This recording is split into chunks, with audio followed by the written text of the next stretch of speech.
Hi, I'm Yappy. Welcome to my network tracking. It's apparently 2nd of May 2018, and I remember this very clearly because I I got fired from openlearning. So what happened is that I asked the CEO in a rather stern way.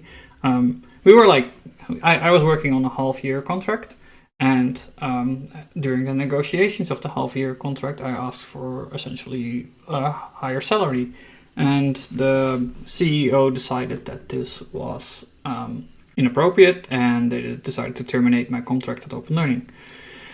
Apparently, this is actually illegal in Australia. However, I was a contractor, so I'm not sure how illegal it was. But yeah, I got terminated because I asked for a raise. And I think I probably should have sued them, or at least asked legal advice about it. But I was young and stupid, and I was really crushed. I know that I was interviewing for Dutch companies as well and thinking about going back to Netherlands. However, I talked about it with my parents, and we decided that maybe I should just try and find something in Australia, even though it was a tough market at the time. I started running, walking, losing weight because of, maybe stress, maybe because I moved more, I don't know.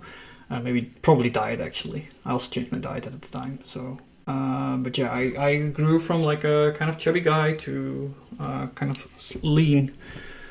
Yeah, so I found this Haskell job for a company called Daisee. And Haskell programming languages is for, certain kind of programmers, really coveted. So it's really rare to get a job in that. And I got that by going to an FP meetup. And in fact, one of the recruiters told me, oh, hey, if you like programming, I recommend you to go to meetups. So I did. I went to one meetup and I found one Haskell job.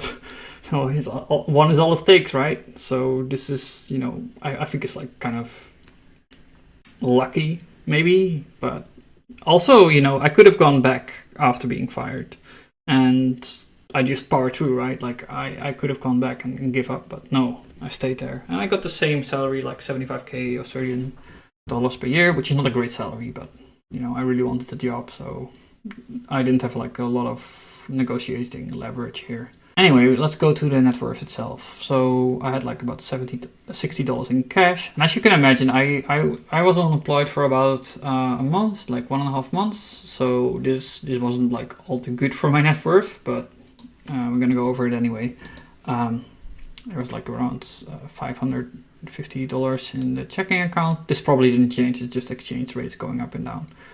This did change because I got fired, so I just moved all my savings into all the money I got in. I kept it as cash because I knew that eventually I would need it.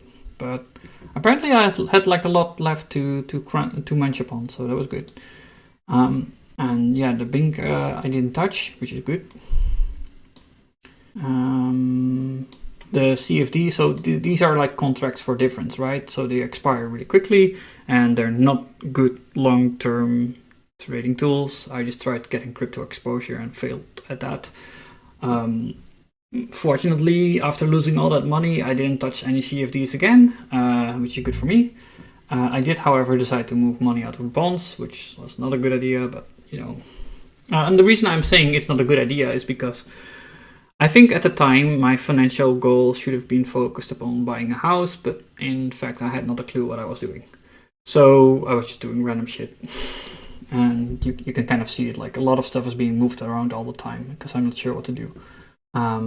Yeah, and the stocks, well, yeah, I mean, I'm not losing a lot of money at least, which is good.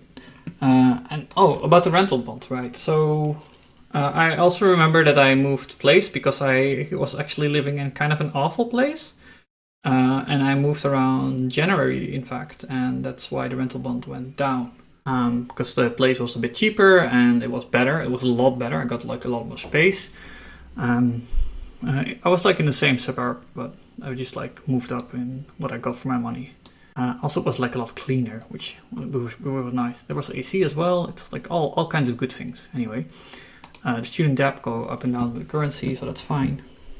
And my net worth actually went up a little bit. It went up with about $3,000, so it's like $1,000 per month. And I said like last time that $8,000 is not good for a quarter. That's actually not true. I think $8,000 is pretty good for a quarter.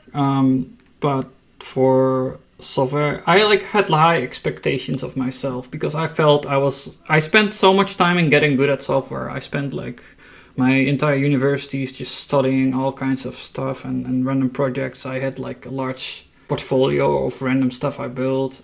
I felt I was really good, and it was there's some kind of truth in it, right? I was quite good compared to my peers, but I wasn't paid like that, and that's why at the time. That's why I said in the previous video that $8,000 is not very good. But it can be worse, and it was worse because I spent a month only spending money, and yeah, I only had one paycheck this month probably. Yeah. So greed bites you, and if you ask for too much, right? Anyways, thanks for watching. Please leave a like and subscribe, and see you all next time.